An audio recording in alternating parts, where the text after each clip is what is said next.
William Branham, A Prophet Visits South Africa, by Julius Stadsklev. Preface. The writing of this book has a threefold purpose. First, David tells us in Psalm 105 that we should make known his deeds among the people. God did many great and wonderful deeds in South Africa through the ministry of the Branham Party. Oh, for words to express what he did in South Africa those last 3 months of 1951. But human ability, even at its best, could never fully portray the signs and wonders which God wrought in our midst. One writer, making a report of some of the meetings, said, "One would like to have supernatural words to express the supernatural ministry of the Lord among the people." As I write to you about what I saw God do in South Africa, I feel like the writer must have felt when he tried to describe the love of God and could only say, "Could we with ink the ocean fill, and were the skies of parchment made? Were every stalk on earth a quill, and every man a scribe by trade? To write the love of God above would drain the ocean dry, nor could the scroll contain the whole, though stretched from sky to sky." David had seen God work in the midst of his people, and as he meditated upon this, his every other expression was, "For his mercy endureth forever." Psalms 136. This forever included our day and age. Yes, his mercy endureth forever. It endureth for the most influential businessman in a thriving South African city. It endureth for the most insignificant native in a segregated African reservation. The first time that a supernatural voice spoke to Brother Branham, it came out of a whirlwind. This is the same way the Lord spoke to Job, that old patriarch of early ages, according to the 38th chapter.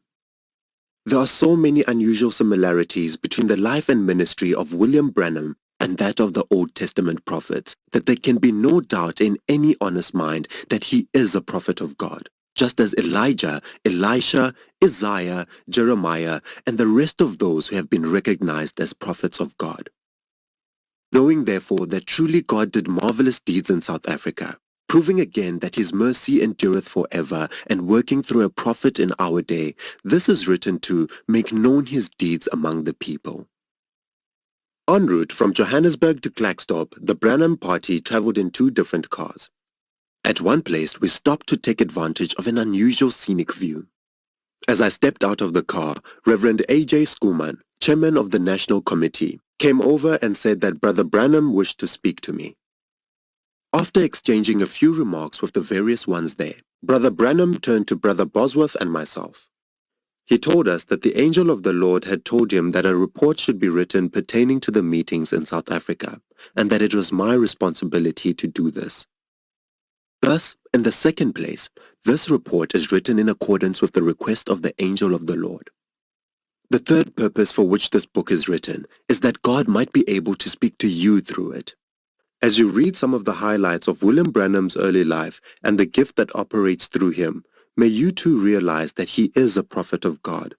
Therefore, the message that he brings is not from man, but from God, who forgiveth all thine iniquities, who healeth all thy diseases. Psalm 103, verse 3.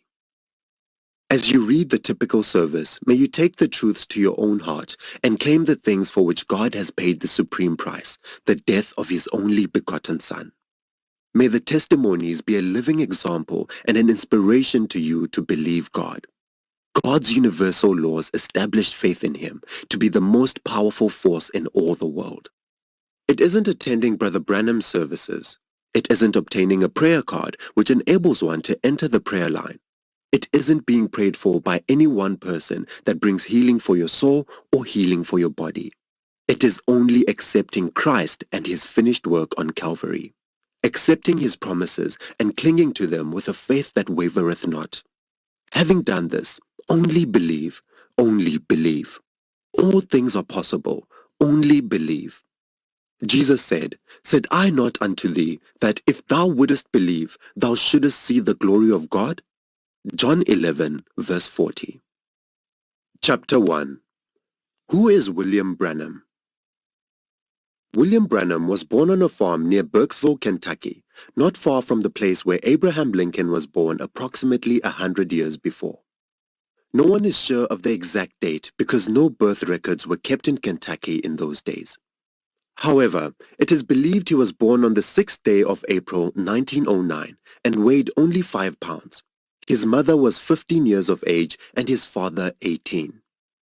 The first day of his life, something very unusual happened. After the midwife had washed him and placed him by his mother, she went to a window to open the shutter. There was no glass in the windows in the Branham house in those days, and the air and light was regulated by the opening and closing of the wooden shutters. Dawn was just breaking over the fields, sending a few rays of light into the room. With this light came a small circular halo, about a foot in diameter, which shone with brightness above the bed where the mother and baby lay. This halo has since been seen by thousands of people, and is no doubt the same one that shows in the photograph taken in Houston, Texas during the January 1950 campaign. A report of this photograph with a photostatic copy of the statements made by George Lacey, U.S. Examiner of questioned documents, will be found at the end of this chapter. When the midwife and parents saw this halo, they began to cry. They were afraid and did not understand what it all meant. Not until many years later did those who knew about the halo understand that God had his hand on this man for a great ministry to the people of the world. Religion in any form was not taken into consideration in the Branham family. His grandfather had been a Catholic, but his mother and father apparently gave no thought to Christianity. But because of this unusual incident that happened at his birth, his mother took him to a neighborhood Baptist church. This was his first visit to the church and the last one for many years. In the early fall of 1909, Kentucky experienced one of its worst snowstorms. At this time, William Branham's father was away working in a lumber camp where he was stranded because of the severe storm. Soon the supply of food and fuel at their home began to run out. His mother would go outside and bring in anything she could find to burn in order to keep her child and herself from freezing to death. They never had much food on hand, and when their meager supply was gone, she could feel that her strength was leaving her. Help would have to come shortly if they were to live. Finally, she became so weak that she realized if she went outside for more wood, she might not be able to return. She took the baby and wrapped him the best she could and put him to bed, waiting for death to come and take them both. They would have died had it not been for a saintly old neighbor of theirs who became strangely concerned about the Branham household. Upon investigation, he found there was no smoke coming out of the chimney. Although the snow was deep, the elderly man made his way to the humble clapboard shinglet cabin and found that the door was locked from inside. He realized that there must be someone inside, and seeing no sign of heat in the cabin, he broke in. He was startled by what he saw when he entered. The mother was near death because of cold and starvation. He prayed that God would spare their lives and not permit this young mother and child to pass from the world this way. Quickly he gathered firewood and stayed there until he had a good blazing fire, which soon warmed the humble little two-room home. Next, he secured food for the mother and child, and soon they were on their way to recovery. Not long after this, the Branham family moved to Utica, Indiana, and the following year to a farm 5 miles out of Jeffersonville, Indiana, 2 miles from where he now lives. His early life was marked by tragedy, poverty, and misunderstanding. Some of the most vivid memories of William Branham's youth are pertaining to the poverty in which they were forced to live. His father worked for a wealthy farmer for 75 cents a day. He recalls seeing him come home with his shirt stuck on his sunburned back so that his mother had to take the scissors to cut it loose. Their humble home was a little two-room cabin with dirt floors and the kitchen sink out underneath the apple tree in the yard. The first time that God spoke audibly to William Branham was when he was about 7 years old. He had just enrolled in a rural school a few miles north of Jeffersonville, Indiana. He came home from school that afternoon and was intent on joining the rest of the boys in some fishing. But as young Branham was about to leave, his father called him and told him that he would have to carry water for his moonshine store. This, of course, was a disappointment to him because as a boy he was very fond of hunting and fishing. But he realized that since his father told him to carry water, he'd have to do as he was told. While carrying the water, he stopped to rest under an old poplar tree halfway between the house and the barn. Suddenly, he heard the sound of wind blowing in the leaves. He looked around and realized that it was a still, sunny, warm day. Listening more intently, he noticed that in a certain place, about the size of a barrel, the wind seemed to be blowing through the trees. Just then, a voice came out from the trees saying, "Never drink, smoke, or defile your body in any way, for I have a work for you to do when you get older." This frightened him, and he ran to the house.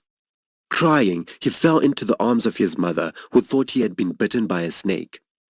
He told her that he was just scared, and did not tell her about the wind blowing through the leaves, nor about the voice. His mother put him to bed, thinking he was suffering from a nervous shock. Whenever possible, he would avoid going near that tree, choosing rather to detour around the other side of the garden. 2 weeks later, as he was playing on the banks of the Ohio River, he saw a vision. He noticed what appeared to him to be a bridge coming up from the Kentucky side of the river, over towards Indiana. As the bridge was progressing towards Indiana, he saw 16 men drop from the bridge into the water. He went home and told his mother about this, but she said that he had been sleeping and had a dream. But young William Branham knew that he had not been sleeping or dreaming, yet he did not understand what he had seen. 22 years later, the municipal bridge was built between Louisville, Kentucky and Jeffersonville, Indiana, over this exact spot. During the construction of the bridge, 16 men lost their lives. God was speaking to the young man and laying the foundation for him to have faith in the things that God would show him in the future years. He was conscious of the fact that there was somebody around him who seemed to always want to talk. But he, having been warned by his mother of spiritualism and demon powers, was afraid and always tried to ignore it. To add misery and sadness to poverty, his father became a drunkard. William recalls how one whole year he went to school and never owned a shirt which he could wear. He remembers how at school he sat and looked at the other children who had clothing and began to realize that liquor had stolen from his family the necessities of life. He read about Abraham Lincoln, who as a young man got off a boat down in New Orleans and saw white people auction off a large Negro, separating him from his family. His wife and child were there crying as the man was being sold as if he were a horse. Lincoln realized this was wrong and vowed that someday he would do something about it even at the price of his own life. In like manner, young William Branham sat there in school and thought of the poverty that his family was experiencing because of liquor. He said that this was wrong and he was going to do something about it someday, even at the cost of his life. He has not forgotten his vow, for even to this day he does and will continue to do everything he can to enlighten people as to the damaging effect of liquor and tobacco. William Branham tells about the time when his teacher, Mrs. Temple, asked him why he did not take his coat off in school. He couldn't tell her that he did not have a shirt, so he told her that he was chilly. She said, "All right then, go over and sit by the fire." Of course he had to do as she told him, so he went over and sat by the stove. There he was warmer than ever, and although the perspiration was running down his back, he still could not take his coat off. She could not understand it and asked if he wasn't warm yet, to which he replied, "No, ma'am." Finally, she concluded that he was getting the flu, so she sent him home. Although he did not mind going home from school, he could not help but cry. In order to hide the fact that he did not have a shirt like the other children, he had lied to his teacher by telling her he was cold. Finally, he did get a shirt made from an old dress one of his cousins had left at his house. He cut the skirt part off, but it still did not look much like a shirt. The other children laughed at him, saying he had a girl's dress on. Again he lied, saying, "No, I haven't. That's my Indian suit." But they didn't believe him, and he went home crying.